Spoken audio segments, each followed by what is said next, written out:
Ukraine के सदर Vladimir Zelensky ने एक हैरान कुन दावा किया है जिसमें उन्होंने कहा है कि रूस के खिलाफ जारी जंग में पाकिस्तानी शहरी भी शरीक हैं।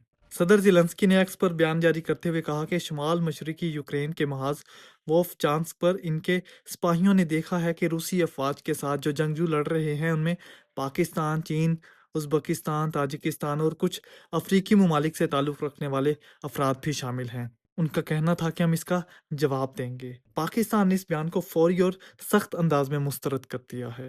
दफ्तर खारजा के तर्जुमान ने एक बयान में कहा कि ये इल्ज़ामात बेबुनियाद, मनगढ़ंत और नाकाबिल कबूल हैं। पाकिस्तान ने वाज़ेह किया कि यूक्रेनी हुकूमत की तरफ से ना कोई बाज़ाब्ता राब्ता हुआ, ना कोई सबूत पेश किया गया और ना ही इन दावों की कोई तस्दीक मुमकिन है। हुकूमत पाकिस्तान ने ऐलान किया है कि वो यूक्रेनी हकाम से बाज़ाब्ता वजाहत तलब करेंगे और इन बेबुनियाद इल्ज़ामात पर एहतजाज भी रिकॉर्ड करवाया जाएगा।